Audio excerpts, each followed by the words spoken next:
Tonight we wander into a land where the sun feels close enough to burn your eyebrows off and the horizon wobbles like molten gold. The Persian plateau, vast, blistering, and cruelly beautiful.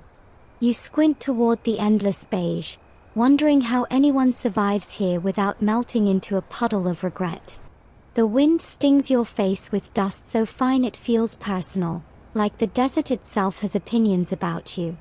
Somewhere behind that shimmering curtain of heat, a few ancient minds dared to whisper the unthinkable: "We'll make water flow beneath this place." You probably wouldn't survive that plan, most didn't.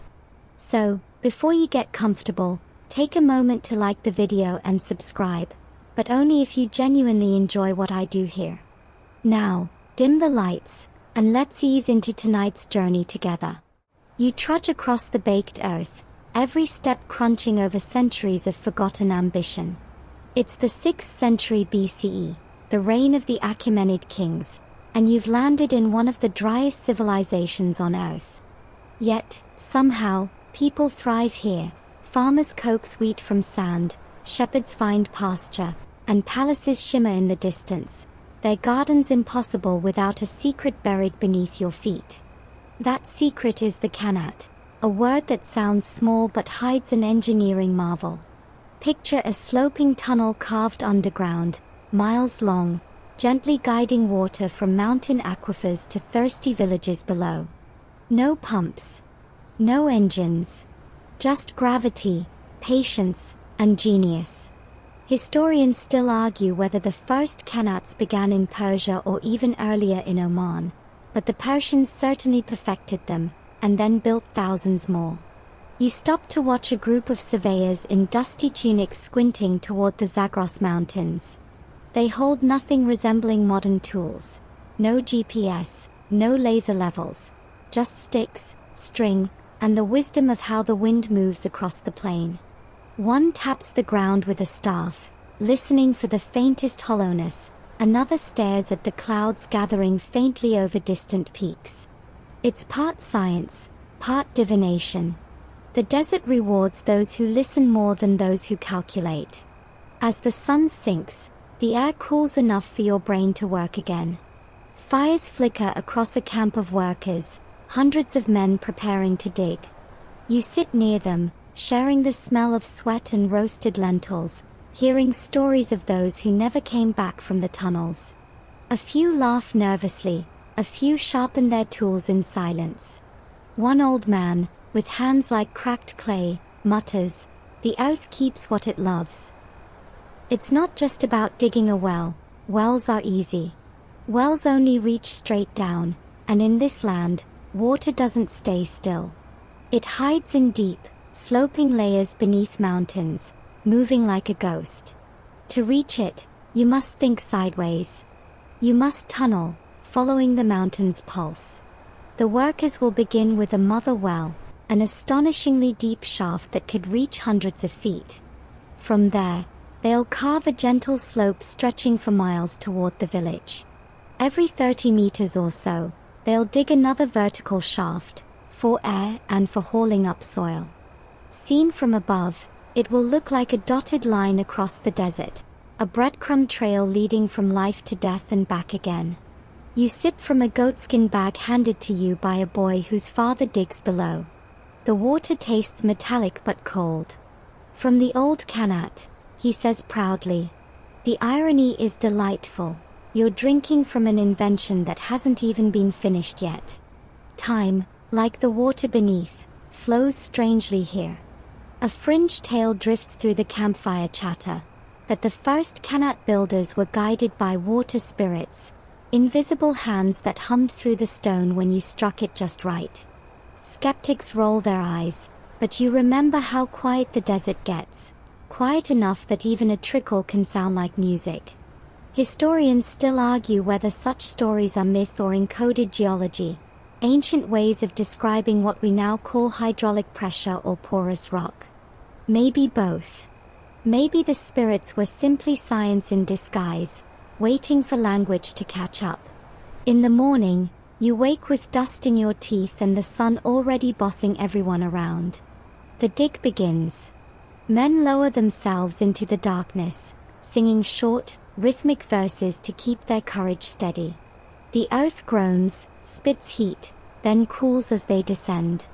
From above, you see baskets of soil rise like offerings. Children watch from the edges, clutching clay jars that might, one day, fill with the reward of all this madness, water. The foreman tells you something that sticks. We don't make water. We invite it. It's more philosophy than engineering, but it explains everything. You can't fight the desert, you have to charm it. You can't demand, you must persuade. And the qanat is persuasion perfected, a gentle slope, an invisible hand, and a lot of patience. As twilight bleeds back into the dunes, you realize how strange it feels to be surrounded by so much nothing yet standing on the brink of abundance. The Persians weren't just building a canal, they were rewriting what it meant to live in a desert. Beneath your sandals lies a promise that even in a world of scarcity, human stubbornness can make miracles drip from stone. You brush dust off your face and look to the horizon. Tomorrow, the real digging begins, and you'll follow them down into the heart of the mountain, where sunlight cannot reach but water dreams in the dark. Morning again, and the desert looks almost forgiving, gold instead of white, a warm glow instead of a blinding chaos. But you know better. The sun is simply waiting for the chance to cook everyone alive again. You join the team of ancient surveyors trudging toward the base of the mountains, their feet crunching over gravel so dry it crackles like old parchment. Their mission? To find the source, the heartbeat of the water veins hidden below the slopes. They don't have compasses, but they have something more uncanny, memory passed down through generations. One man, bearded and calm as a rock, kneels and presses his ear to the ground. He listens. You want to laugh. How can anyone hear water beneath miles of stone? But then you notice how still everyone becomes, as if silence itself might reveal a secret. She hums today, the old man murmurs. She's closer. The she is the mountain, alive, temperamental, generous when pleased. The Persians called her Ku, and her veins, the hidden aquifers, were her lifeblood. Finding one could make a village bloom, missing it by a few yards could mean a year's labor wasted. And so, these surveyors learned to read her signs: greener shrubs in a dry valley, the flight of birds at dawn, a certain chill in the air at twilight. Historians still argue whether they had instruments for this: primitive water divining rods, maybe bronze bowls that resonated at humidity changes. But the truth remains, they found water where logic said there was none. You follow as they climb the lower ridges, tracing invisible lines between the mountains and the settlements below. From above, you can almost imagine the geometry, a gentle slope from the mother well down to the thirsty plain. The gradient must be perfect, too steep, and the tunnel collapses, too shallow, and the water stagnates. Modern engineers sometimes miss that sweet spot even with laser levels. Yet here, barefoot men in linen robes hit it within a fraction of a degree, guided only by instinct and stars. At night, the stars rule the desert. You lie on your back beside the crew, the Milky Way stretching like powdered sugar across the black. One of the surveyors traces a finger toward Orion and says, "The qanat begins where the stars lean lowest to drink." Poetic, yes, but also practical. They use the constellations to align direction, to gauge the slope. You'd think they were dreamers, but these were mathematicians disguised as mystics. As the group moves to mark the first mother well, a ritual begins. Clay bowls of milk are placed on the sand, and they wait. After some minutes, ants begin to gather, but not toward every bowl. The ones that draw more ants mark slightly more moisture in the air or soil. Laughable to a modern hydrologist, perhaps, but strangely accurate. You can't help smirking, ancient Persia, one part science, one part ant farm. Still, There's something humbling about their patience. They walk miles each day, tapping staffs, measuring shadows, marking potential lines with piles of white stones. You ask one of them, "How do you know this will work?" He smiles. "Because it always has." And that might be the most Persian thing you've heard all day, a statement that mixes faith, evidence, and a touch of arrogance. By late afternoon, the crew reaches a slope where the soil darkens. They dig a small test pit, and for the first time, cool air brushes your skin. It's faint, but it feels like an exhale from the mountain itself. The old man grins toothlessly. "She's ready to speak," he says. The villagers who've come along cheer quietly. No wild celebrations yet, just relief that the next step can begin. They start to prepare the site. Wooden frames, baskets for hauling soil, and an altar of sorts where offerings are left, dates, salt, and a drop of oil. Not superstition, but insurance. When you're digging hundreds of feet into darkness, it helps to believe the earth might forgive you for the intrusion. A fringe legend tells of early builders who followed glowing stones underground, minerals that caught the faintest torchlight and guided them toward moisture. Some say it's a myth. Others say it's true, phosphorescent deposits or mica reflections mistaken for omens. Historians still argue whether such guiding stones ever existed, but it's a beautiful idea, that even in blackness, the earth provided a breadcrumb trail to life. That night, the workers sit around the fire again. Someone plays a reed flute, a thin, trembling melody that carries across the sand. You realize it sounds like water, soft, irregular, whispering through narrow tunnels. Music, perhaps, was their way of remembering what they were chasing. One young surveyor sits beside you, sketching lines in the dust with a stick. He's calculating slope angles by hand, rough trigonometry without the name for it yet. If the water drops 1 cubit for every 100, he says, it will never tire. You nod, pretending to understand. He grins. Don't worry. The mountain understands. You begin to appreciate the scale of their ambition. They are not digging one tunnel, they are planning hundreds across the empire. Each qanat feeding not just villages but entire cities, their waters cooling royal palaces, turning gardens into paradise. Later, Persian poets would call these gardens paradisa, walled enclosures, the word that would become paradise itself. You lie awake thinking, paradise began with an engineer and a shovel. As dawn approaches, you catch one last glimpse of the team aligning their markers, a chain of white stones stretching into the distance. From this humble trail, the mother well will be dug, and the desert will be persuaded to bleed water. The mountain hums quietly beneath your feet, patient and knowing.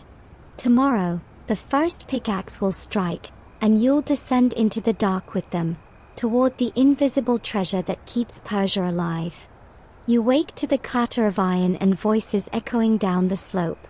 The sun hasn't yet burned through the morning haze, but already the digging has begun.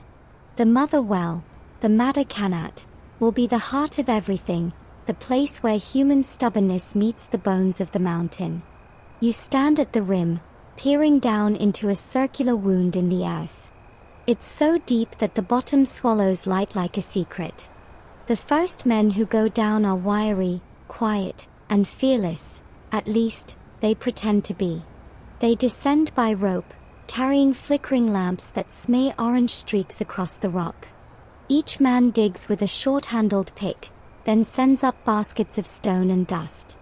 The surface crew hauls them with rhythmic grunts, dumping the spoil into growing mounds around the shaft. The air tastes of clay and sweat and something metallic, the scent of old water dreaming below. You crouch beside the foreman, who traces lines in the sand with a stick. He's keeping a rough tally, how much soil removed, how much air left in the lungs of his men below. We must listen, he says. When the sound changes, the earth grows thin. You frown, listening. It's true. The pickaxes ring differently as they strike deeper layers, the tone softening from sharp clink to dull thud. That sound tells them when they're close to water-bearing rock. No one rushes. Every mistake could mean death. The shaft must stay perfectly vertical. The tunnel's gradient, later, perfectly even. You imagine the builders of Egypt's pyramids nodding in approval. Except here, the monument is invisible, buried beneath the sand instead of rising toward the sky. By midday, the heat becomes unbearable. Workers cover their heads with damp cloths, muttering prayers to Unhurried, the goddess of water. One of them smears his face with what looks like gray paste. You ask what it is. Crocodile dung, he says cheerfully. Keeps skin cool. You blink. The desert has a sense of humor, one that smells terrible. The digging continues day after day. The well grows deeper, and the shafts multiply, each one spaced evenly along the imagined tunnel route. Standing at a distance, you see a dotted line of pits stretching toward the horizon like a giant necklace of patience. Men climb down one, dig sideways, then reappear from another days later, emerging like desert ghosts. The coordination is absurdly complex. Without blueprints or machines, they rely on shouts and songs to stay aligned. When one shaft team hears the echo of another's hammering, they adjust their angle by instinct. A modern engineer would call it acoustic triangulation. They'd call it listening to the mountain breathe. Historians still argue whether this precision was luck, brilliance, or something we've simply forgotten how to do. One evening, as the workers rest, you shower meal, flatbread, dates, a pinch of salt. A storyteller begins to speak. His tale: a laborer once lost his way in the tunnel and wandered for 2 days in darkness. When found, he claimed the water had whispered to him, showing him the way out. The qanat saved him, the storyteller insists, because he had become part of it. You can't tell if it's superstition or poetry, but either way, everyone nods solemnly. Down here, myths aren't decorations, they're survival guides. By the 5th day, the tunnel is long enough that air struggles to reach the men below. Without fresh oxygen, lamps flicker and lungs strain. To solve this, they expand the vertical shafts, air funnels that draw wind through the system. The desert wind, brutal on the surface, becomes gentle underground.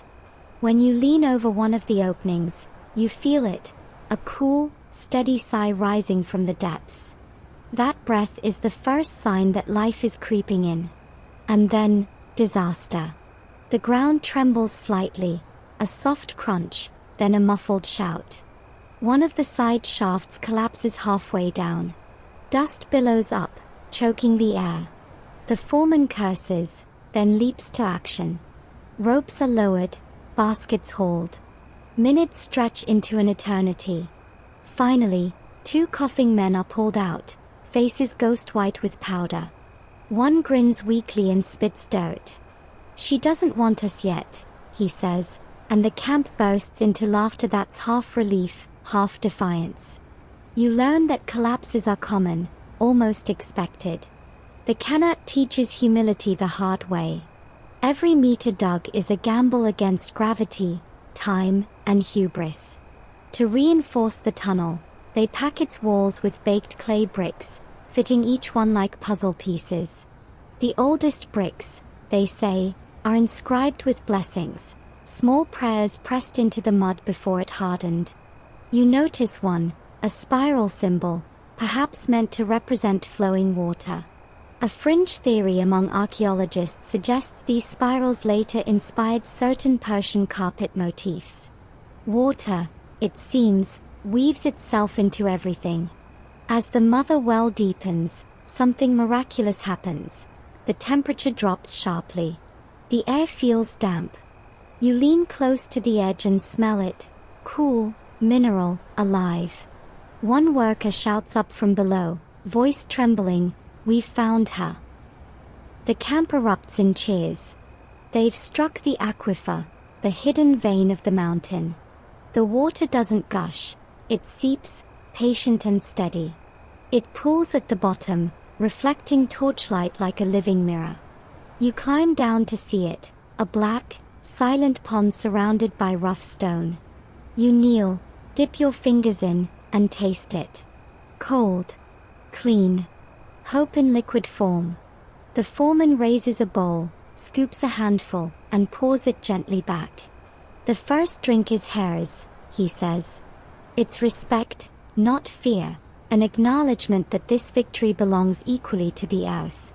Above ground, the workers dance, stamping the sand in wild rhythm. For one night, the desert feels soft, forgiving. But everyone knows the hardest work still lies ahead.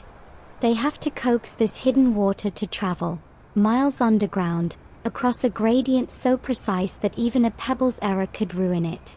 As you sit by the fire, nursing blistered hands, you look toward the mountains. Somewhere beneath them, water now moves where none dared hope it could. The Qanat has begun its slow whisper toward life. Dawn bleeds quietly across the ridges, painting the desert in soft bruised colors, peach, gray, a hint of lavender that vanishes too fast. The air is cool now, touched by something you didn't expect to find in this place, moisture. It's faint, almost imaginary, but it's there. The mother well has found its pulse, and the mountain is breathing again. Down below, the workers descend into the tunnel, now stretching like a secret artery beneath the sand. You follow, gripping a rope slick with dew. The light from the surface fades quickly, shrinking to a trembling dot above your head. Lanterns sway, shadows dance, and the smell of damp earth fills your lungs. You'd almost forgotten what that smells like, life itself distilled. The tunnel is narrow, carved just wide enough for a man to crouch and work. The air moves softly along your skin, cool and alive. That movement means everything. It means the gradient is working, the ventilation shafts are breathing in tandem, and the mountain's hidden breeze is flowing through. You feel it whisper against your neck, the first breath of cool air from the heart of the Qanat. Listen, the foreman says, voice echoing in the dark. You hear dripping, slow, rhythmic, deliberate. Somewhere ahead, water trickles through a fissure, threading its way into the carved channel. It's not dramatic like a spring burst, it's subtler, like a heartbeat whispering through stone. There, he says, grinning. That's the first sound of wealth. You crouch lower, watching men line the tunnel with clay bricks. Each piece fits with the care of a jeweler, sealing the walls against collapse. The craftsmanship is astonishing. They angle the bricks to guide flow, leaving tiny grooves to slow erosion. It's a marriage of art and physics, hydraulic geometry disguised as devotion. One of the masons chuckles. If she flows too fast, she grows angry. You assume he's joking, but he's dead serious. In Persia, even water has temperament. The tunnel stretches on for hundreds of meters now, sloping ever so slightly downward, just 1 meter drop every 1,000. Modern engineers would call it near impossible precision. These men call it faith. A fringe theory claims they used polished copper bowls filled with water to test slopes. When the water inside rippled in one direction, they knew which way the gradient tilted. Historians still argue whether that's true, but as you watch them measure the earth by instinct and sound, you believe anything is possible here. At the far end, where the light dies completely, the air grows cooler still. You can see your breath fog the lantern glow. We're close to her heart, whispers the foreman. This is where she runs deepest. You kneel beside him as he scrapes the final layer of gravel. Water seeps out, pooling slowly, clean as melted moonlight. It's as if the mountain is exhaling in relief. Back above, the desert waits, unaware of the miracle brewing below. The villagers still draw buckets from shallow wells, rationing drops like coins. Soon, they'll feel the difference. when the qanat's mouth opens and the oath begins to gift water without end. But for now, the secret belongs only to those who risk their lungs and their sanity to find it. That night, around the fire, the workers sit in a semicircle. The youngest among them, barely old enough to grow a beard, asks, "Master, when will the water come to the fields?" The foreman squints at the stars. "When she decides she's ready." The boy frowns. "And if she never does?" The old man shrugs. "Then we start again." You almost laugh at the absurdity, then realize it's not a joke. In this world, perseverance isn't optional. It's the only water there is. The next morning, you climb into one of the new vertical shafts. The temperature difference is startling. The surface burns your skin, but halfway down, it's a pleasant chill, like stepping into an ancient cellar. The airflow between shafts is carefully balanced, a natural convection system that keeps the tunnel habitable. You drop a scrap of cloth into the shaft and watch it flutter downward, carried gently by invisible wind. A perfect sign. And then, for the first time, you feel the full breath of the qanat reach the surface. Standing near one of the outlet shafts, you sense it, cool air rising steadily, brushing against your face like the sigh of a sleeping giant. The men cheer. It means the entire length of the tunnel is alive. Water will follow that same breath soon, tracing the slope, gathering strength. There's a quiet celebration that night. Someone brings a drum, someone else a skin of date wine. The music echoes between the shafts like laughter through the ribs of the earth. The men dance, slow and exhausted, stamping the sand in rhythm to the qanat's pulse. You can almost feel it beneath your feet, that subtle vibration of air and water and hope moving together underground. But not everyone in the camp is joyful. One worker sits apart, sharpening his pickaxe in silence. "You think it's done," he mutters. "She'll test us again. Always does." He's right. A flash flood can ruin everything. A misjudged slope can drain the flow entirely. The desert never gives without asking something back. Later, as you lie staring at the sky, you think about what's happening beneath you. A river in reverse, flowing uphill, hidden, silent, eternal. The Persians have done what gods once claimed as their privilege. They've made water move where none should. And yet, they do it with such humility. The qanat isn't about domination. It's a whisper, not a roar. It's persuasion, not conquest. Before you drift to sleep, the wind picks up. It carries a cool scent from the shafts, the unmistakable breath of the mountain. You smile. The first whisper of a miracle has toned into a sigh. Soon, it will become a song. The morning begins underground.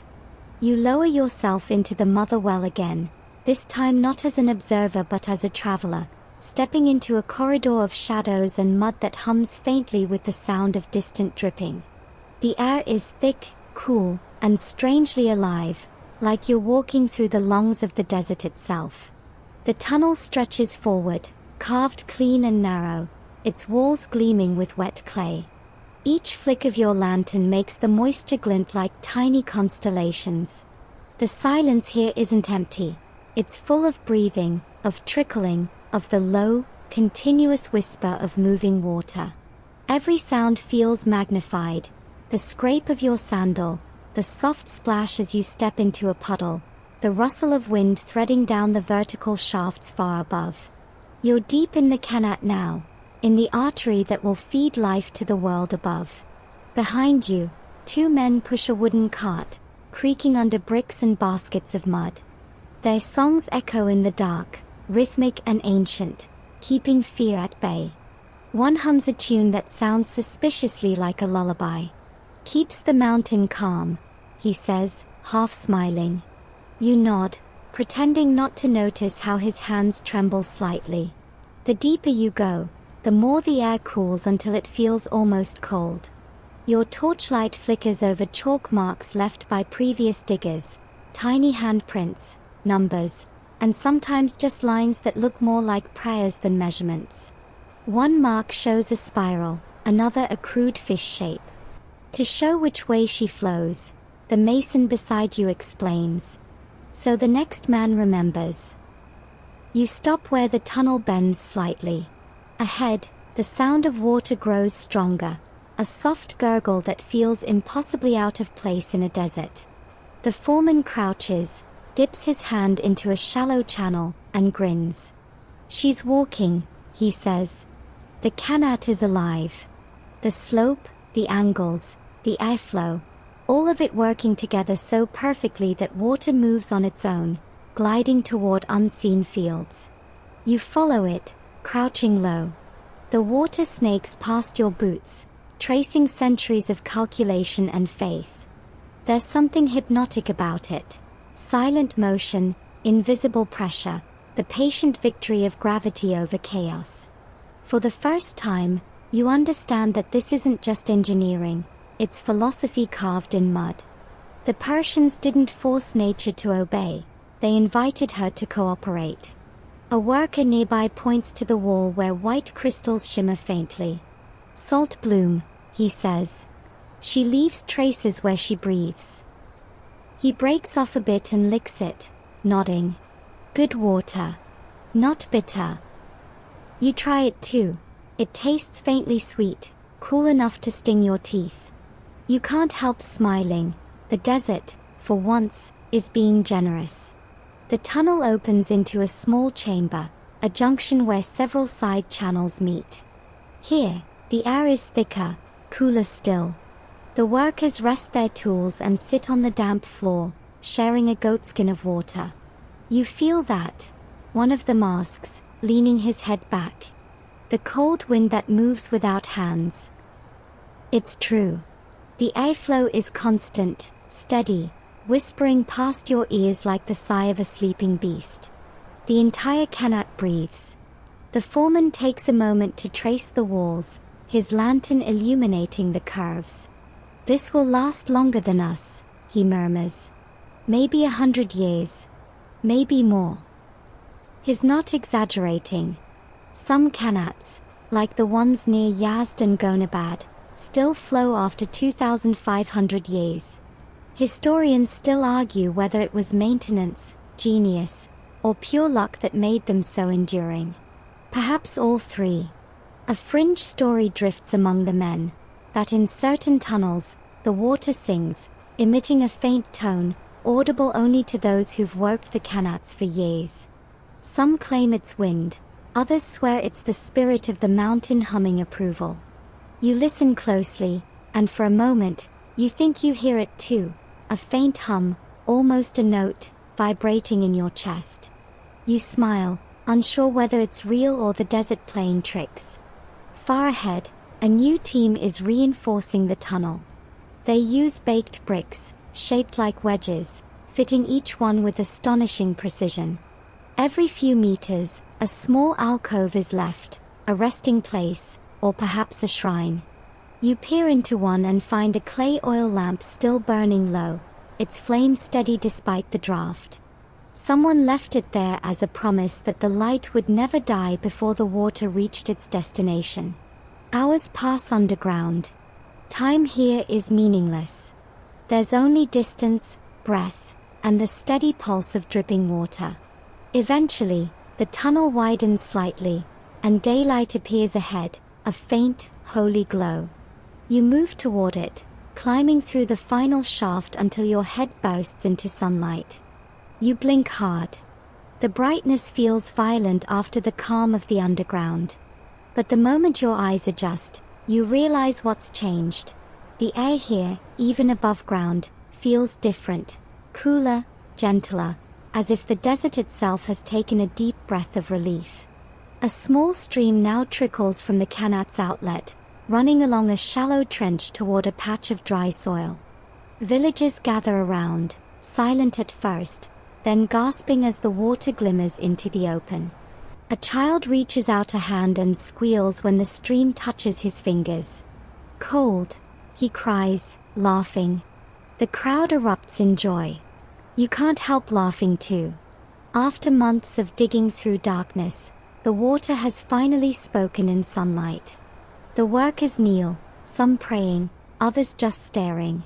One old woman fills a clay jug and sprinkles droplets onto the ground. For the spirits, she whispers. And for us.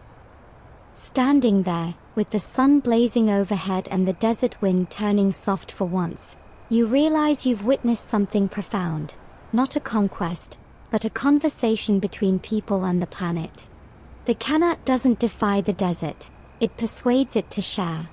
As evening falls, you glance back at the outlet.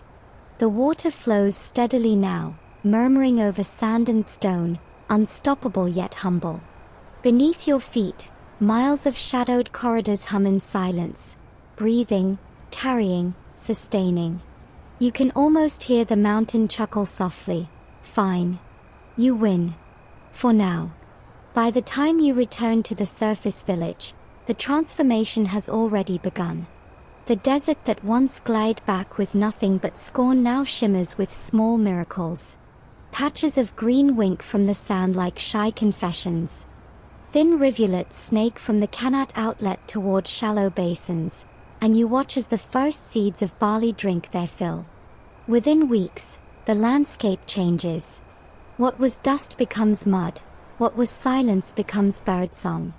You walk through the fields, the ground soft beneath your sandals, the air trembling with the hum of bees.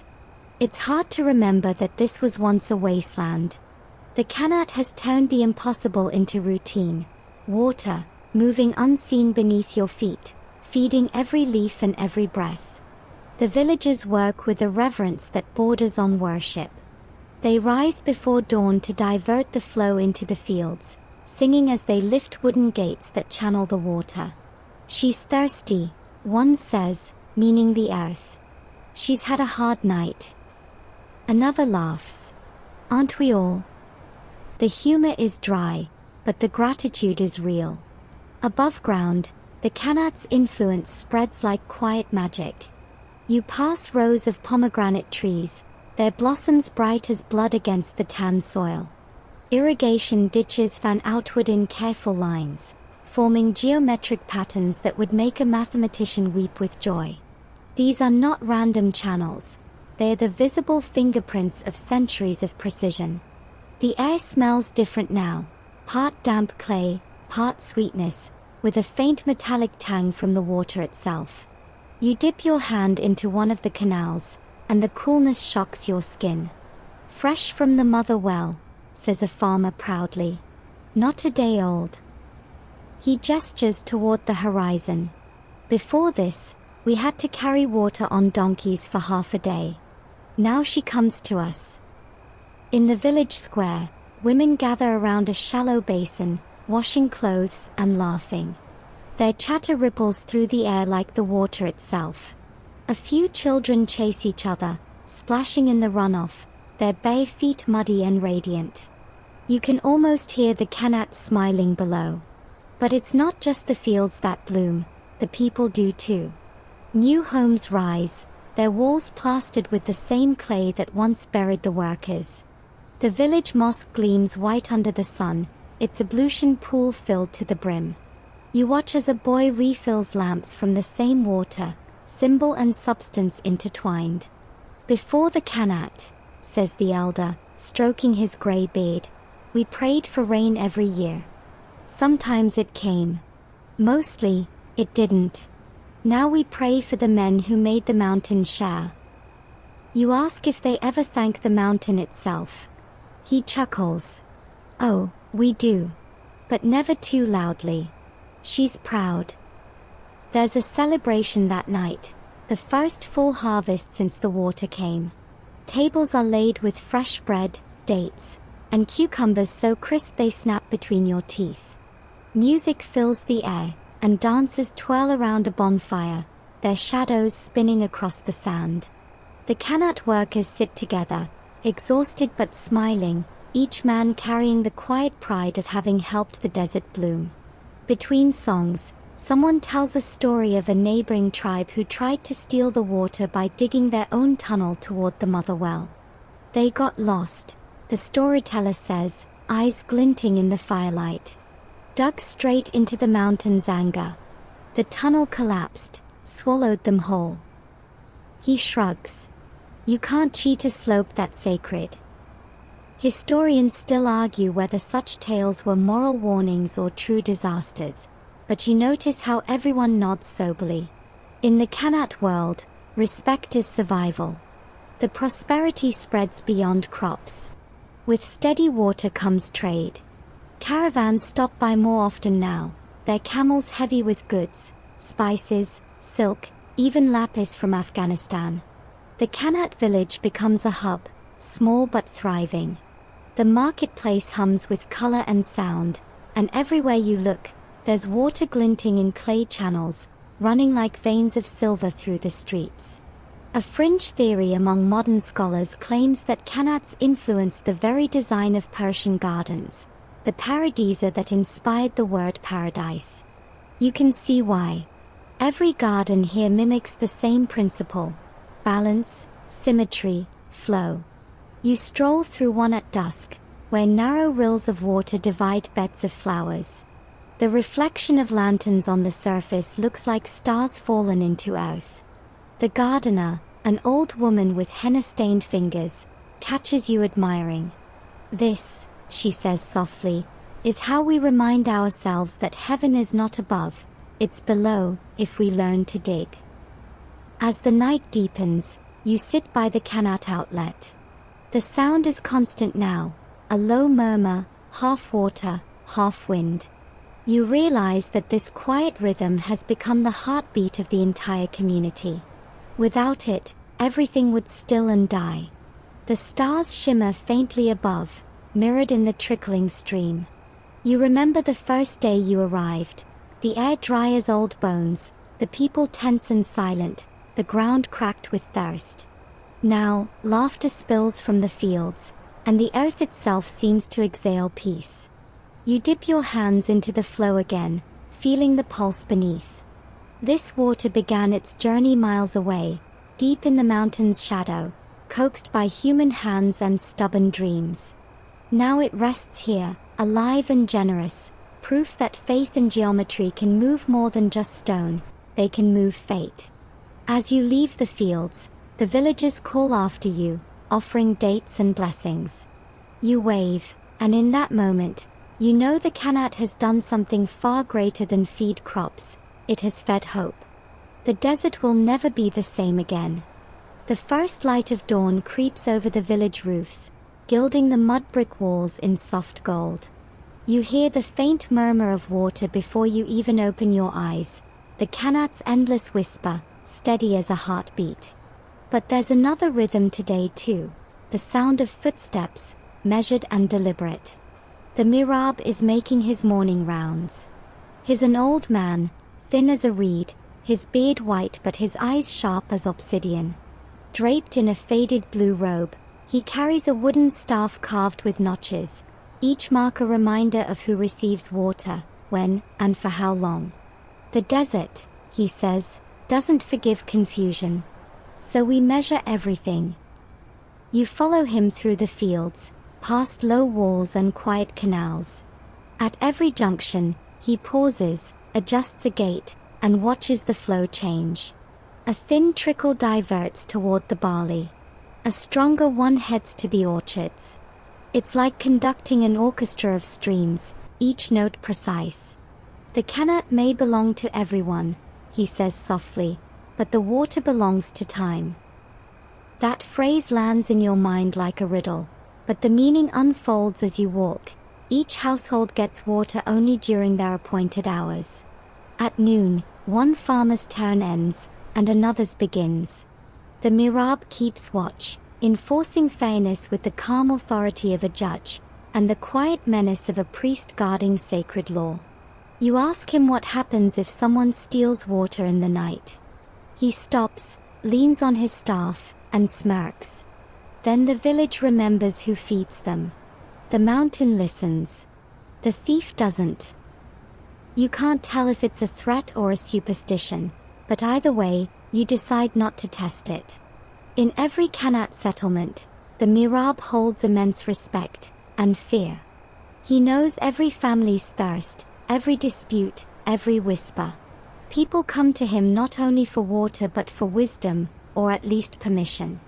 It's not just irrigation he manages, it's balance. Too much flow to one field, and another dries out.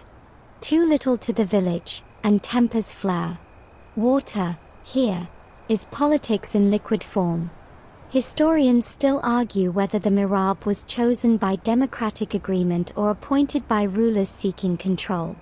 Some claim he was a symbol of local autonomy, others that he was an early bureaucrat, a hydrological tax collector in disguise. But as you watch him pace the dusty paths, adjusting sluice gates with monk-like precision, you sense something simpler. He's the voice of reason in a world ruled by sand. By midday, the sun grows cruel again. You and the mihrab take shelter beneath a fig tree.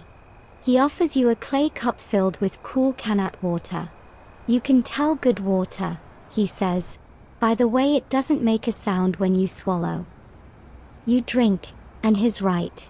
It's almost weightless, as if the desert purified it of everything but calm. A group of farmers approaches, their faces tight. The northern canal, one says, is weaker than it was yesterday. The mihrab listens silently, then nods. Show me. You trail behind as they inspect the channel. A small blockage, maybe silt, maybe a stone, has reduced the flow. The men argue over whose field suffered most. Voices rise. One points a finger. Another slams a palm against a gate. The mihrab raises his staff, and the noise cuts instantly. The qanat doesn't care for shouting, he says. It listens better when we whisper. With slow gestures, he removes the blockage, measures the flow again, and makes a few adjustments downstream. The water steadies, gleaming under the harsh light like a ribbon of mercy. He turns to you. People think the qanat is about digging, he says. It's not. It's about patience. About listening longer than anyone else can bear. Later that evening, you join him near the Ab Anbar, the stepped water reservoir where villagers fill their jars. Women and children line up, their copper vessels catching the sunset's glow. Each one greets the mihrab with quiet respect, some touching his sleeve for luck. He records the drawer in his small leather notebook, worn smooth from years of use. You ask him if he ever sleeps. He laughs softly. Only when the water does. Which is never.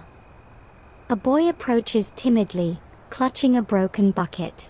The mihrab kneels, repairs it with a strip of date palm fiber, and hands it back. Take only what you need, he murmurs. Leave enough for tomorrow's thirst. The boy nods solemnly, as if he's been entrusted with a secret. Under the fading light, you see how every part of the qanat system relies not just on engineering, but on trust. Trust in the slope. Trust in the mihrab. Trust that everyone will take their turn and not an extra drop. It's a fragile balance, held together by ritual and reputation. A fringe tale drifts through the evening air, about a mihrab who once diverted water to favor his own family. When the truth came out, the villagers sealed his house, stone by stone, as if to remind the desert itself that greed deserves burial. Whether it happened or not, the story lingers, a parable as old as the qanat. As stars bloom overhead, the mihrab leads you to the edge of the settlement, where the water disappears back underground, continuing its hidden route. Tomorrow, he says, the next village will open its gate. Our time will sleep until the sun comes back. You listen to the water vanish into darkness, realizing how this single, continuous flow binds miles of people together. Each turn of the gate echoing across valleys, each drop shared like breath. The old man nods once, satisfied. As long as the qanat remembers us, he says, we remember each other. Then he turns away, his staff tapping against the earth, steady as the heartbeat of the desert itself. By now, the qanat is not merely a tunnel or a miracle, it's the bloodstream of an entire civilization. Every celebration, every prayer, every marketplace hums with its quiet rhythm. You start to notice how even the architecture here seems to bend toward water, how entire cities breathe in sync with its hidden pulse. You walk through the streets of Yazd, one of Persia's oldest desert cities, and the influence is everywhere. The air feels oddly cool, though the sun burns overhead. Wind catchers rise from rooftops, tall, slender towers that sip the breeze and funnel it down into cellars cooled by qanat water. You descend into one, and suddenly the heat vanishes. The air here is damp and soft, smelling faintly of lime and dust. Somewhere nearby, water gurgles through a stone channel. A man waves you closer. "Welcome to our yakchal," he says, a domed ice house, impossibly surviving in the middle of a desert. Inside, ice from winter nights is preserved through summer thanks to qanat-cooled airflow. "The mountain gives us water," he explains, "and the water gives us cold. Even the sun can't argue with that." You chuckle, half expecting him to hand you a popsicle carved from the 5th century. The city above is shaped by this hidden geometry. Bathhouses, gardens, mosques, all built around the logic of flow. You wander into a hammam, and the air is thick with steam and rose oil. The floor beneath your feet hums with warmth from the same system, qanat water diverted through underground channels to heat and cool at once. Men gossip in the bath's echoing chambers, trading news and jokes. Someone mentions a scandal involving a rival mihrab, and the laughter ripples like the water itself. Historians still argue whether Persian gardens were designed first for beauty or survival. The truth, perhaps, is both. You stroll through one now, a chaha bar, divided into 4 parts by channels representing the rivers of paradise. Cypress and jasmine scent the air. The symmetry is mathematical, yet emotional. It's as if geometry itself is meditating. At the garden's center, a small fountain murmurs, its water drawn directly from the qanat. You notice that even the sound of the trickle has been tuned, neither too loud nor too quiet, just enough to soothe the mind into stillness. There's a woman sitting near the edge, sketching the shadows of leaves on her parchment. "The garden teaches patience," she says without looking up. "It doesn't shout its beauty, it lets you arrive at it slowly."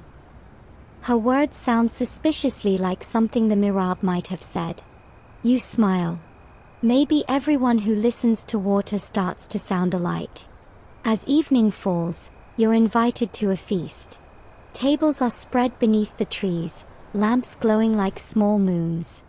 There's bread still warm from the oven, rice jeweled with saffron, and pomegranate stew that glistens like liquid sunset. To the qanat, someone toasts, raising a cup of cool water instead of wine. Everyone laughs and drinks, solemn and playful all at once. The conversation drifts toward faith. A scholar explains how early Zoroastrians revered water as sacred, one of the purest elements. "You never foul it," he says. "Not even by washing." Ritual basins, he tells you, were always fed by flowing water, never stagnant pools. Later, in Islamic Persia, that same respect deepened.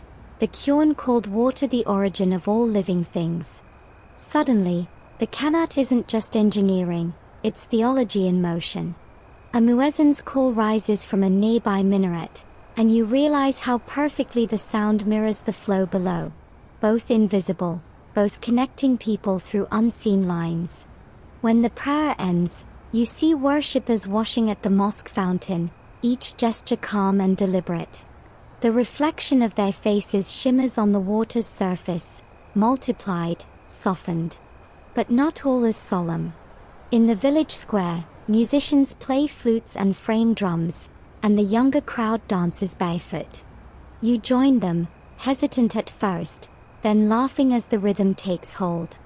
The qanat water has been diverted to a shallow pool nearby, and the dancers splash through it, scattering droplets that catch the firelight like sparks. Between songs, an old storyteller begins. He speaks of a div, a desert spirit jealous of human control over water. He once tried to drink the qanat dry, the storyteller says, eyes glinting. But the mirab tricked him by making the tunnel slope uphill at the end. The div drank and drank until he burst from effort. The crowd roars with laughter. Children squeal.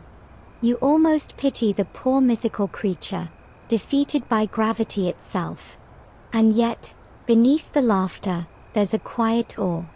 You feel it in the way everyone pauses to refill their cups before bed, the way mothers rinse their doorsteps at dusk, sending a few drops back into the earth for good luck. The qanat has become a moral compass as much as a tool. It teaches restraint, fairness, gratitude, and yes, a dash of cleverness in the face of monsters, real or imagined. A fringe theory whispers through your mind. Some anthropologists suggest that the rhythms of qanat life, turns, schedules, cooperation, may have influenced early Persian poetry, its repeating meters echoing the alternation of flow and rest. Listening to the villagers recite verses by Hafez under the stars, you almost believe it. Each line feels like water finding its way through stone. Later, you sit by the garden's edge, where a channel of qanat water glides soundlessly into the dark. You dip your fingers in. The current tugs gently, as if inviting you to follow. You realize that everything you've seen tonight, faith, art, architecture, laughter, exists because of this hidden stream. It's humbling, isn't it? To think that civilization, poetry, and even prayer could hinge on the quiet logic of a slope. You lean back, the air cool and fragrant, and let the steady murmur lull your senses. Somewhere below, the qanat continues its endless work, never seen, never tired, carrying life through stone. And as you drift into half-sleep, one thought trickles through your mind like a secret only the desert knows. Paradise was never meant to be found above the earth, it had to be dug. By now, you've walked through the veins of the desert and seen the lifeblood they carry. But the qanat story stretches even further, threading through empires and ambitions. Water, after all, doesn't just grow crops. It grows power. You travel now across time, to the Age of Kings, specifically, the Achaemenid Empire. You stand in the glow of Persepolis, where columns rise like petrified forests and the air smells faintly of incense and ambition. The stones themselves seem to hum with authority. You imagine Darius the Great surveying his lands, his engineers beside him, the horizon shimmering. He doesn't see barren sand, he sees potential, a network of qanats spreading from mountain to sea, each one a lifeline tying his empire together. An empire without water, he supposedly said, is a garden without roots. You can't prove he said that, of course. Historians still argue whether Darius ever mentioned qanats at all. But it feels right, doesn't it? The man built administrative roads, royal couriers, and irrigation channels all at once.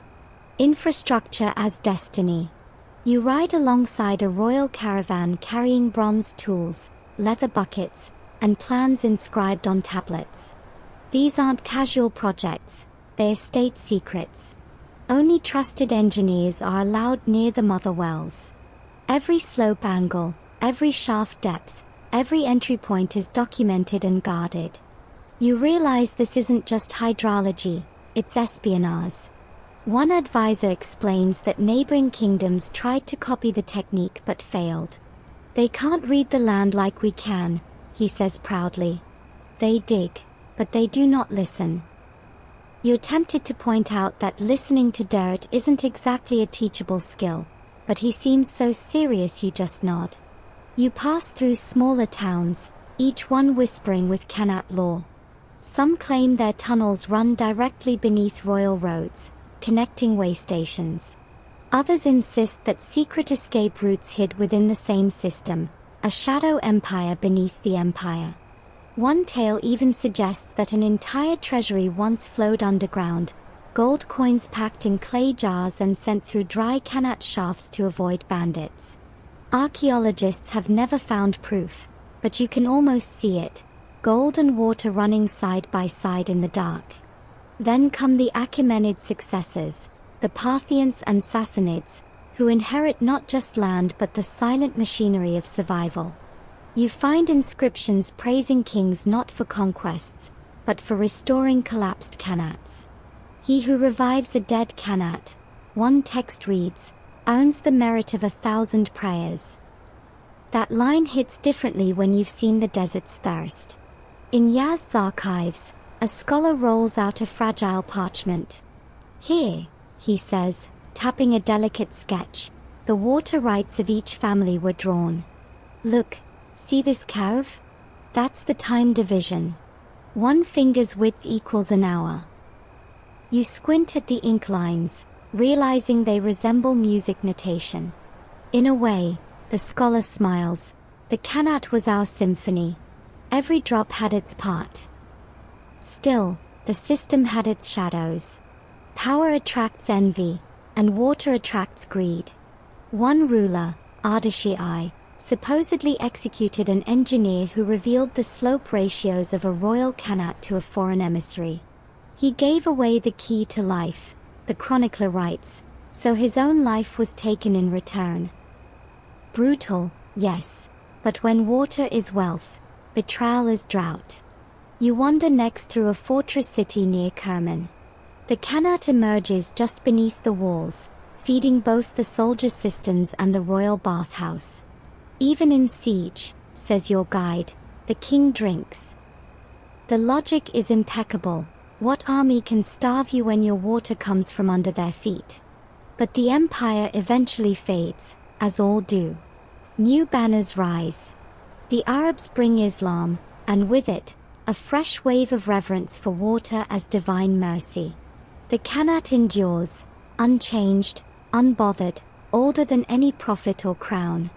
You walk through an Islamic-era tunnel, centuries newer but still ancient in smell and sound, damp clay, echoing drips, the soft scrape of sandals. In the lantern light, an inscription glints, he who builds a qanat builds faith. In medieval times, Persian scholars begin to map and measure the system with startling precision. You meet a man named Al-Kharaji, mathematician, engineer, and arguably the world's first hydrologist. He writes treatises on how to calculate slope using right triangles and shadows, centuries before Europe catches up. He even describes how to detect underground water using reeds that tremble over damp soil. Science, he writes, is how we make prayer practical. You can't help but admire that sentence. It's the entire qanat philosophy distilled into 7 words. But not everyone believes the system should remain public. Dynasties begin to privatize qanats, granting ownership to nobles and religious endowments. Suddenly, what was once communal becomes controlled. Water, once shared freely, now demands tribute. A few brave poets criticize the practice, subtly, of course. The rich man waters his roses, one line goes, while the poor man counts the dust. You chuckle, half amused, half heartbroken. Some things never change. A fringe theory whispers that certain royal palaces were designed directly atop qanat hubs, not for convenience, but symbolism. The king, literally above the water, embodied divine order. You picture Darius again, unknowingly sitting on top of the very veins that keep his empire alive, his throne sustained by invisible geometry. It's poetic, and slightly absurd. You return to the surface, blinking under the open sky. The empire may have crumbled, the kings may have turned to dust, but the qanats still flow. You realize that their true genius wasn't royal decree, it was continuity. They served whoever listened, no matter the banner. As you walk away, you hear a faint trickle beneath your boots, moving steadily toward the horizon. Empires rise and fall, but the qanat doesn't care. It just keeps doing what it's always done, carrying life quietly beneath the noise of history. You wake to the gentle clatter of copper pots and the hush of voices outside your window. The air smells faintly of wet clay and baking bread, the kind of scent that makes even the desert seem domestic. But today, your attention drifts toward the quieter corners of qanat life, where the water's flow meets the rhythms of home. Behind every well-timed irrigation, every jug filled, there's someone keeping count, often unseen, often uncredited. And tonight, your steps follow them. A woman kneels by the edge of a narrow channel, her sleeves rolled high, her hands pale in the dawn light. She's measuring the water with a clay bowl, not with numbers, but by instinct. Too fast, she murmurs, adjusting a small wooden gate with the handle of her broom. The cucumbers will drown before they grow. You can hear the authority in her voice. She doesn't need a map, a staff, or a title like Mirab. She simply knows. In the world of qanats, men might dig and govern, but women are the quiet regulators of balance. They decide when to store, when to boil, when to cleanse, and when to rest. Inside her home, the water hums through narrow pipes beneath the floor, feeding clay cisterns lined with lime. She covers each jar with a damp cloth, murmuring prayers as she works. You notice she never wastes a drop, not even the rinse water from her hands. It's poured back into a flower pot, where mint grows wild. Her daughter joins her, carrying a small bucket on her hip. "Mother," she says, "the neighbor's stream is slower today." The woman smiles. "Then we share." She opens a tiny gate, barely a finger wide, and lets a trickle cross to the next house. You watch, fascinated. It's diplomacy in droplets. Historians still argue whether women had formal rights in qanat management or if they ruled purely through necessity. The records are sparse, written mostly by men, but oral traditions tell another story. Grandmothers passing down slope songs, chants that teach where the water turns, how to listen for a blockage, how to coax the flow with patience. You picture generations of women humming those same verses, long before engineers drew blueprints. Later, you visit the communal washing place, a shaded courtyard lined with stone basins. The laughter here is contagious. Women beat fabric against smooth rock, gossiping between rhythmic splashes. They say the Mirab fell asleep yesterday, one jokes. "Good thing the mountain doesn't nap." Another laughs, rinsing her shawl in the cold current. "If the water ever stops," she says, "we'll just go remind it who's boss." You realize that, in a way, they are. The qanat might belong to the village, but the domestic flow belongs to them. They manage scarcity with grace, allocating water for cooking, cleaning, and small rituals. Even the act of tea-making becomes a microcosm of the system. Boil, pour, reuse, share. Nothing wasted. Everything considered. One woman invites you into her home. "Sit," she says, handing you a glass of steaming tea. Sweet, but not too much. Sugar makes the mouth thirstier. Her walls are cool, her floors polished with water-slicked clay. A tiny channel runs beneath her courtyard, hidden but audible, a faint, living sound. "We built the house around the flow," she explains. "You don't trap water. You live beside it." She shows you her small underground storage room where large jars of water sit in rows, their necks sealed with cloth and mud. "When the heat is cruel," she says, "we come down here. The earth remembers kindness." Her words sound poetic, but you realize they are literal. The soil itself insulates the water, keeping it cold for months. A fringe theory you once heard resurfaces now. That Persian women's poetry, the subtle, fluid imagery of rain, longing, and rivers, was shaped by this very intimacy with the qanat. Living in tune with water meant thinking like it, soft, persistent, adaptable. You think of poets like Tahiri, centuries later, describing freedom as a current that can't be contained. Perhaps she was echoing the same subterranean wisdom. You spend the afternoon helping the women fetch water from the public cistern. The clay jars are heavy, their handles smooth from generations of use.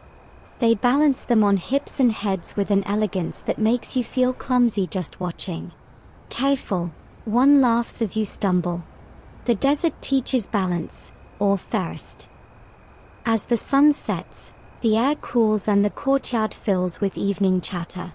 Children play with miniature qanats drawn in the dust, tiny channels, pebbles for wells, little leaves as trees. Their laughter ripples like water itself. Before you leave, the matriarch of the house takes your hand. When you tell this story, she says, "Don't forget the hands that pour." Her fingers are wrinkled, strong, stained faintly by saffron. Men dig the tunnels, she continues, but we keep them alive. Outside, the stars are just beginning to appear. You hear the faint trickle from a nearby gate, the steady rhythm that never truly stops. And you realize that, beneath the grand history of kings and engineers, it's these unseen caretakers who kept the qanat flowing for millennia. They are the desert's quiet engineers, architects of the ordinary, keepers of the slope between chaos and calm. You look once more at the moon reflected in a shallow basin, its light bending on the surface of the water like a whispered secret, and for a moment, the whole desert feels feminine, fluid, and fiercely alive. By now, you've seen the qanats ripple through empires and homes alike, but their story doesn't end at Persia's borders. Like a rumor of life itself, the idea spreads, carried by merchants, conquerors, and dreamers who can't stop talking about the tunnels that make the desert bloom. You begin this leg of your journey at the edge of the Persian Gulf, where caravans gather like ships preparing for invisible seas. You follow traders westward, their camels creaking under sacks of spices, silk, and stories. In every oasis, the same marvel is whispered. They bring water from mountains miles away, and it never runs dry. Egypt hears first. In the shadow of the pharaoh's tombs, engineers from the east arrive with strange tools and stranger confidence. The Nile has always been Egypt's pride, yet these newcomers talk of tapping hidden veins in the sand. Some priests scoff. Who needs underground rivers when Ra himself floods the fields each year? But one governor listens, and orders a small qanat built near the Red Sea coast. The first tunnel collapses halfway through, taking 3 workers with it. The second succeeds. Water gushes out, clear and cold. The governor falls to his knees and names it the Eye of the Mountain. From there, the technique journeys west with nomads and scholars, crossing the harsh spine of North Africa. In Morocco, you find them called ketteras, hundreds of miles of ancient channels still breathing beneath palm groves. You descend into one near Marrakesh, guided by a man who swears the tunnels talk when they are angry. The air inside is thick with the smell of clay and history. "We don't build them anymore," he says. "But we listen to the old ones. They still complain when they are thirsty." A fringe theory suggests that Berber tribes adapted qanats not just for irrigation but as defensive tools, hiding escape routes and storing cool air for desert fortresses. You crawl through one such passage, its walls carved with simple geometric marks, triangles, eyes, and stars. Are they decorations, or warnings? No one knows. Historians still argue whether these symbols mark water levels or spirits to appease. You prefer to think it's both, science and superstition flowing side by side. From Morocco, the qanat sails north, across the Mediterranean to Al-Andalus, where Moorish Spain absorbs Persian genius like sunlight into stone. You wander through Andalusian gardens, where the air hums with fountains and the scent of orange blossoms. Granada's Alhambra shimmers in twilight, every arch reflecting in mirror pools that seem to breathe. Here, the Qanat's legacy reaches its aesthetic peak. Water is no longer just survival, it's poetry. A local scholar tells you, they call it a acequia now. But it's the same mother, wearing a Spanish name.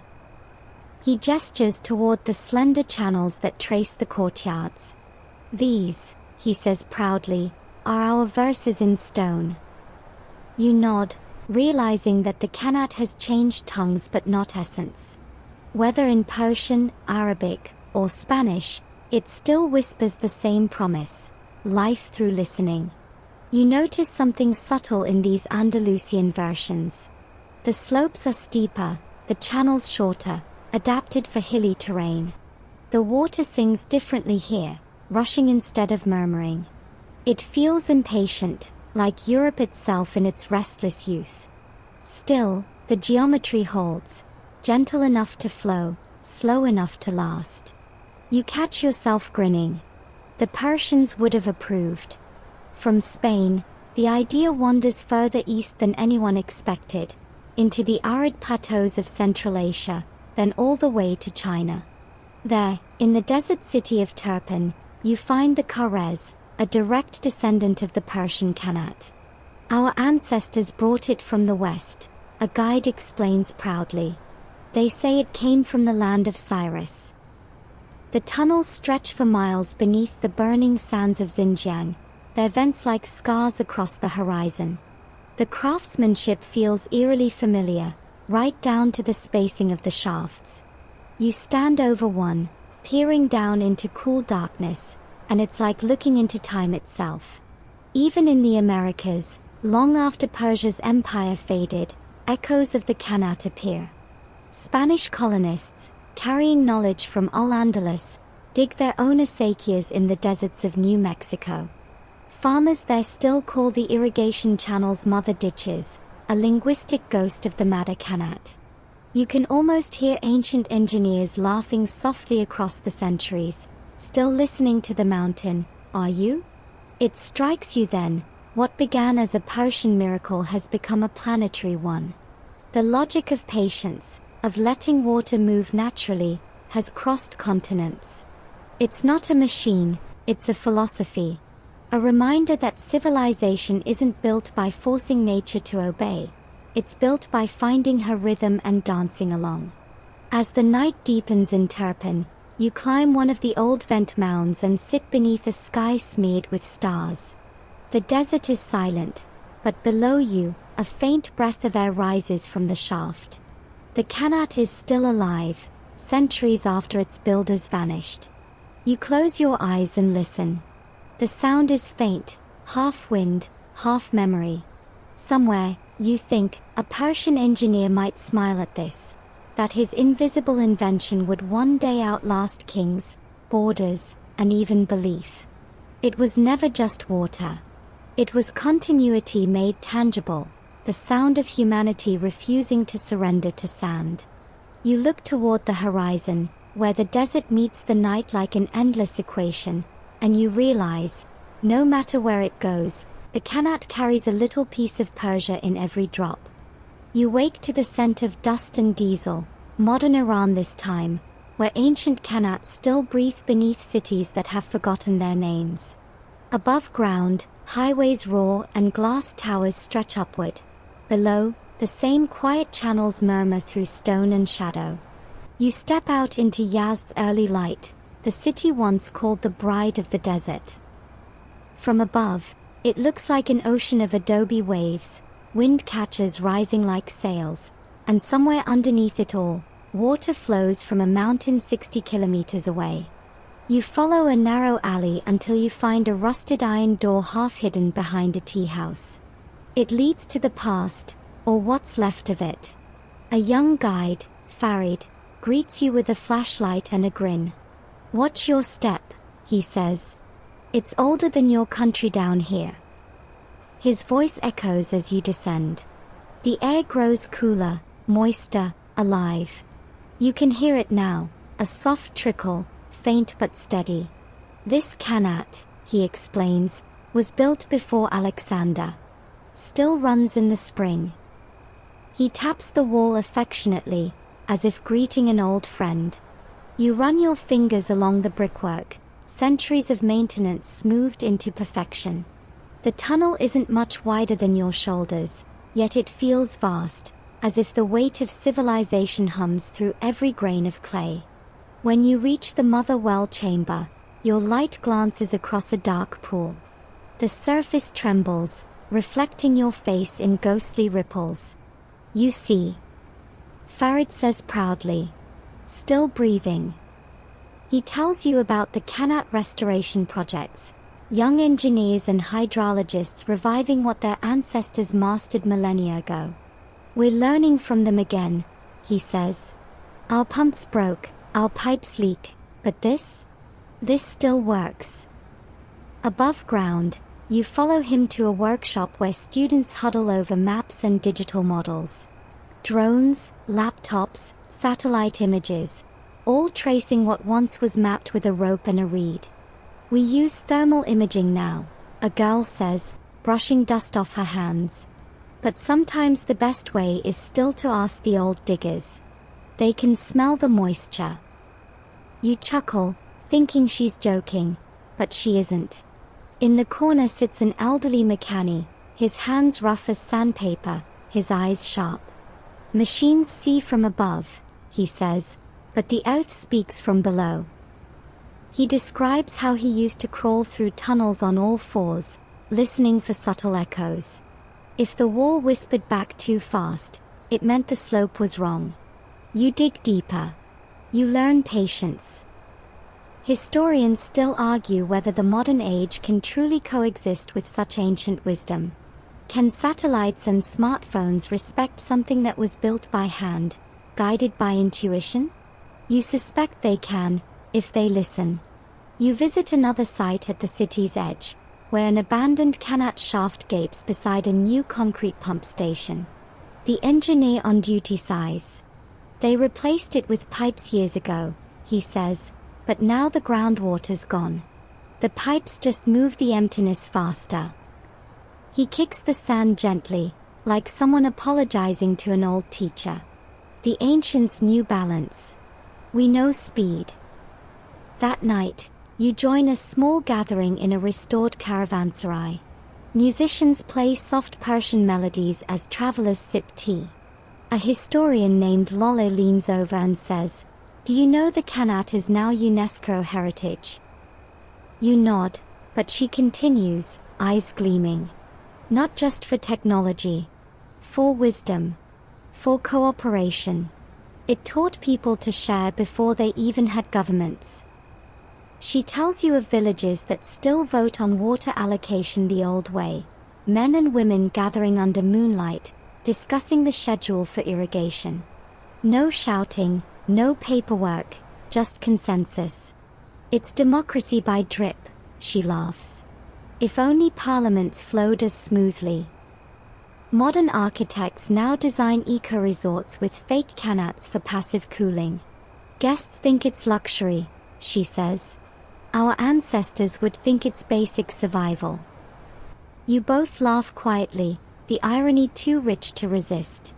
After the laughter fades, she grows thoughtful. Sometimes I think, she says, we're not rediscovering qanats. They are rediscovering us, reminding us how to behave. You step outside after midnight. The desert wind sighs through narrow alleys, carrying whispers of water beneath your feet. You crouch by a small opening, a ventilation shaft capped with metal. Beneath it, a faint murmur of flow persists, patient and eternal. You imagine all the footsteps that passed here before, merchants, children, lovers, rebels, maybe even the engineer who first mapped the line. The stars are sharp tonight, the Milky Way stretched across the sky like a river. And for a fleeting moment, you feel the same balance that once guided the Mocanis. The world above and the world below, both alive, both necessary. A recent debate flickers in your memory. Scientists arguing whether modern pumping technology can ever be sustainable in arid lands. Some say yes, with solar power and data analytics. Others, more quietly, point to the Qanat and say, We already had the answer. You smile. Maybe progress isn't about digging deeper. Maybe it's about remembering what was already beneath us all along. Farid's voice drifts from the shadows. You see why we're proud, he says softly. The qanat is like a heartbeat. It slows down sometimes, but it never really stops. You nod, the sound of water echoing faintly from below. You realize you've stopped listening for the difference between past and present. Down here, it's all one flow, time, water, memory, all moving together toward whatever waits beyond the next bend. You're somewhere between dream and dawn when you realize you've begun to think like the water itself, slow, deliberate, patient.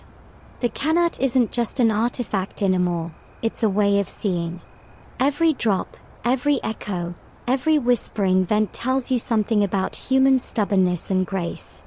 And tonight, you'll follow that whisper all the way to the desert's edge, where modern cities have forgotten how to listen. You start in a place that seems allergic to the word ancient. Dubai. A skyline of glass daggers piercing the heat haze. The kind of city that seems to run on bravado and air conditioning. Yet even here, beneath the relentless hum of machines, echoes of the old Persian idea linger. A local environmental engineer greets you with a grin and a sunburn. Funny thing, he says as you stand beside a luxury hotel's ornamental canal, they think this is modern. But the principle? Same as the qanat. Move water gently, lose as little as possible. He gestures at the underground cooling systems hidden beneath manicured lawns. We just replaced lime plaster with PVC. He leads you into a maintenance tunnel, lined with sensors and blinking LEDs. We're trying to recover the logic, he says.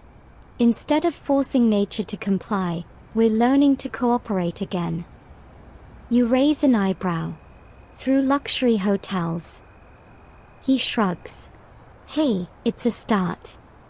Historians still argue whether today's green tech movement is innovation or rediscovery. You suspect it's both.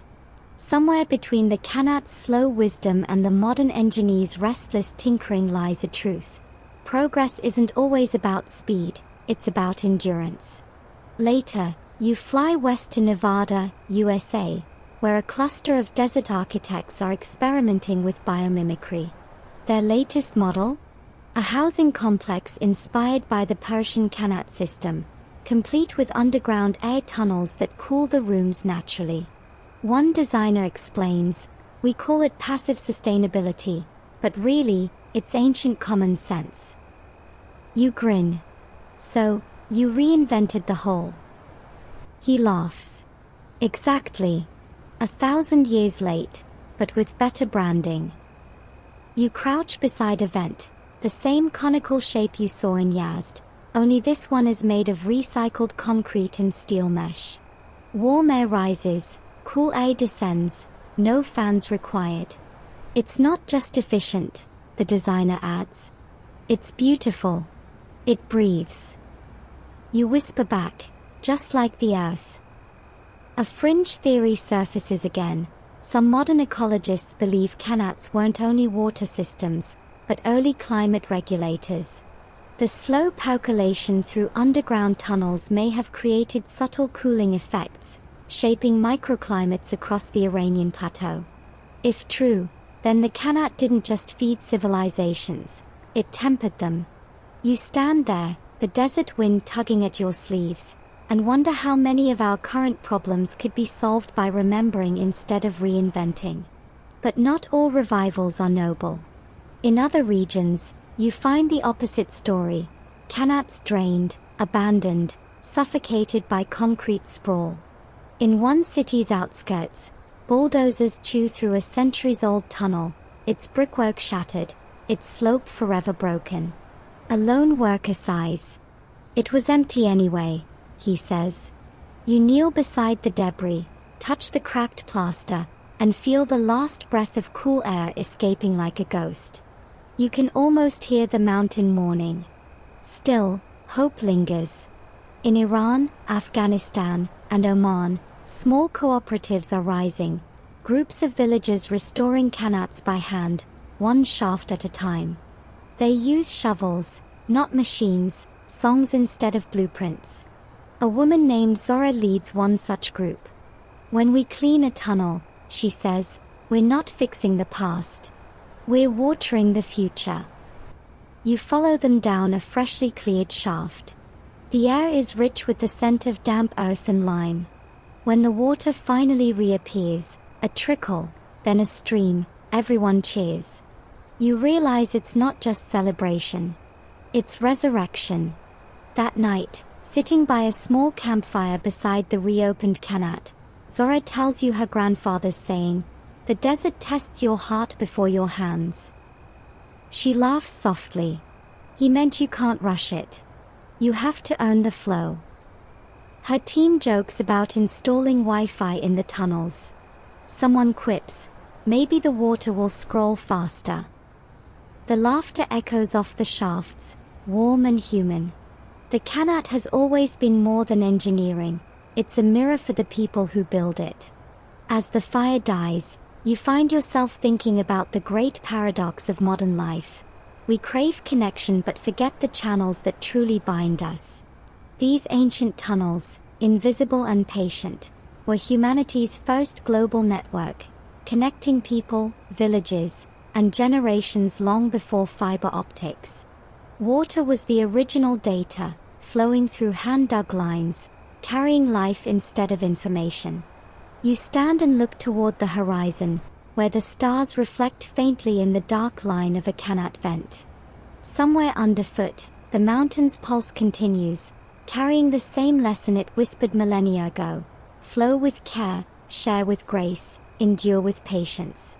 Maybe that's the final joke the ancients played on us, that after all our satellites and supercomputers, we're still chasing the same truth they carved from the dirt. And if you listen closely tonight, with your ear pressed to the earth, you might just hear it, the soft, rhythmic sound of water in the dark, whispering not remember me, but remember how. The wind howls like an animal tonight, rolling across the high plateau of Khorasan, and you huddle deeper into your cloak, feeling the grit sting your face. This is where the oldest qanats still run, the grandmothers of all the world's underground rivers. You've come not just to see them, but to listen, to hear what an ancient system sounds like when it's older than most nations and still refuses to die. A local caretaker named Hamid meets you at dawn. His beard is silver, his voice soft. "We tend her like a family member," he says, patting the ground. "You don't own a qanat. You care for it, or it leaves you."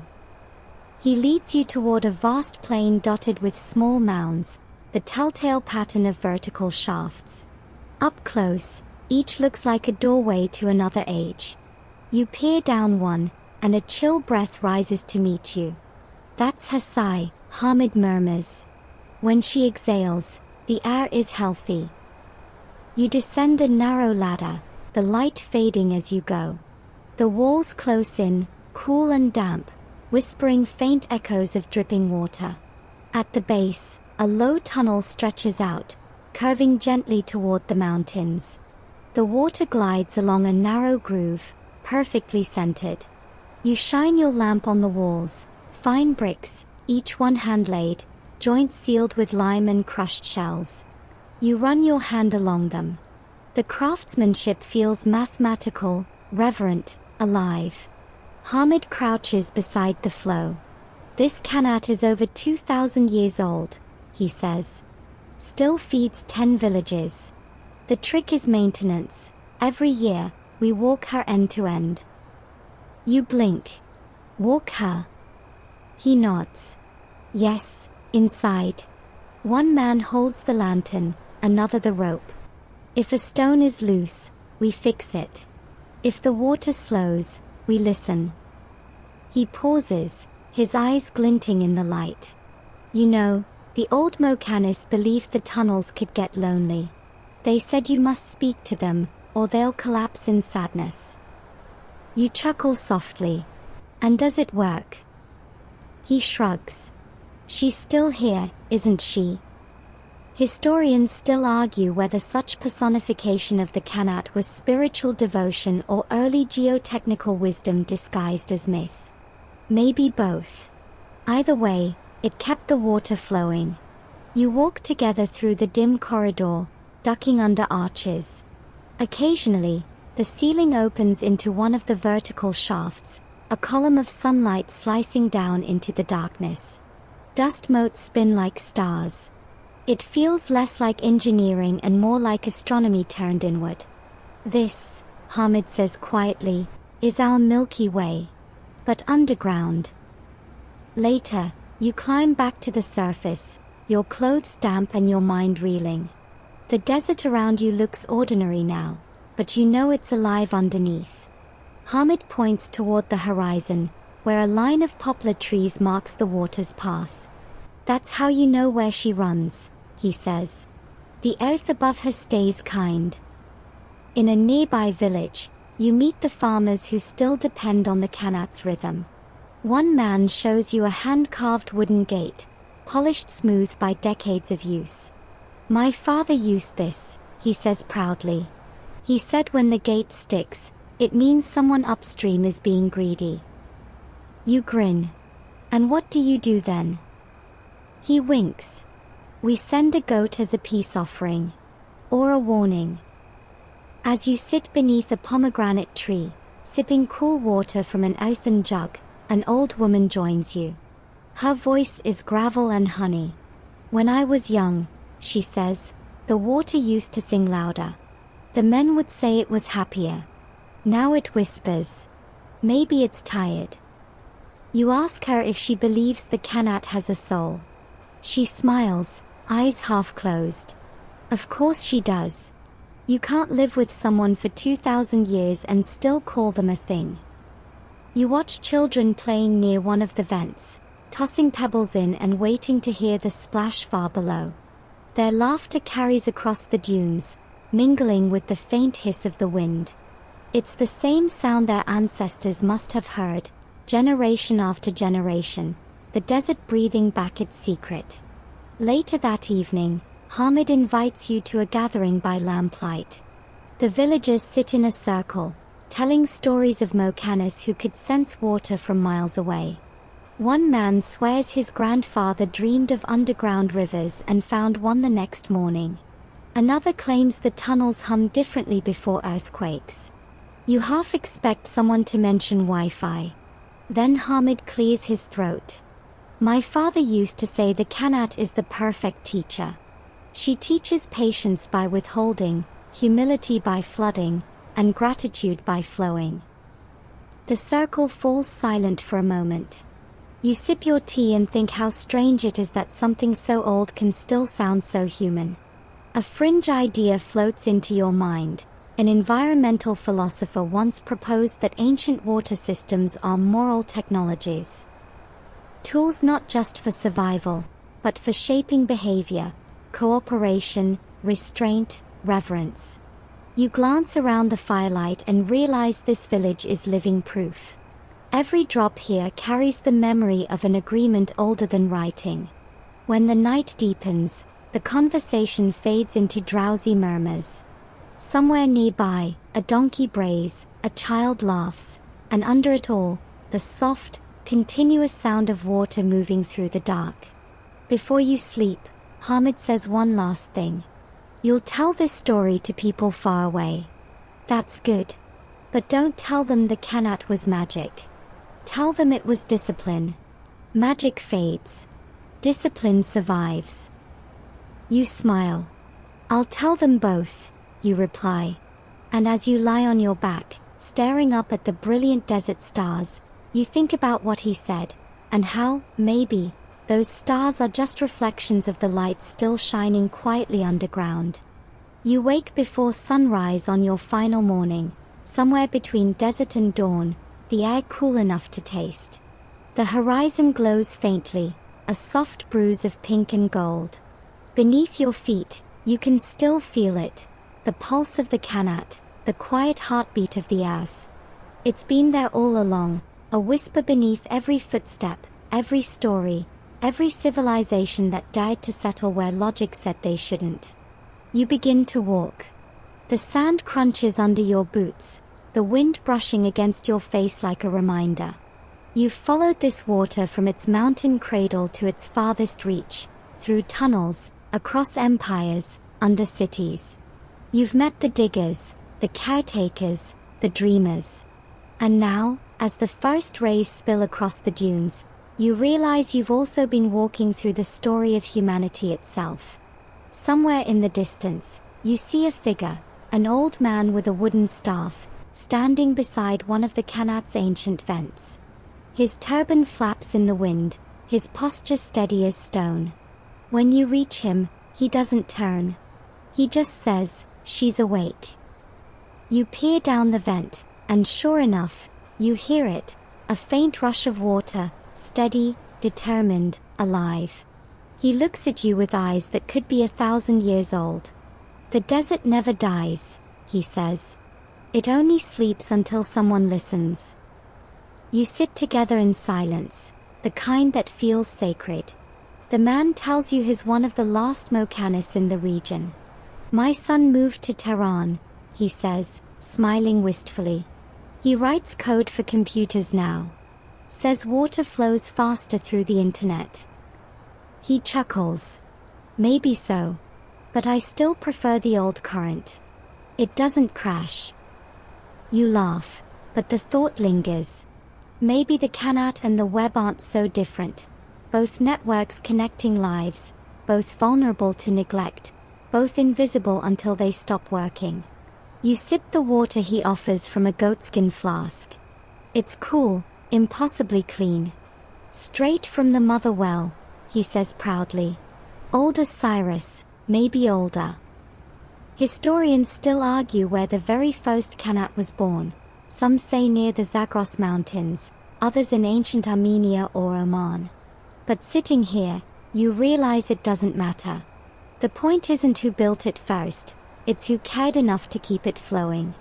The old man tells you that, years ago, a storm flooded the entrance to this very Qanat. The village wanted to abandon it. "But we dug her out," he says.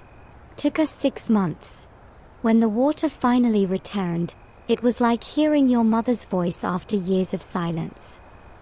His words hang in the air, tender and absolute. As the sun climbs higher, you begin the long walk back toward the village. Along the way, you pass reminders of every era the Qanat has touched, collapsed shafts turned to wells, dried out vents like scars, others still humming with quiet strength. The desert is a patchwork of the living and the lost, and somehow, both seem beautiful. A young boy runs past, barefoot, carrying a bucket too large for him. "For my grandmother," he calls, grinning. The handle rattles, splashing water on the sand, and you can't help but smile. It's proof enough that the chain hasn't broken. In the distance, the wind catchers of Yazd shimmer like sails again, catching the day's first heat.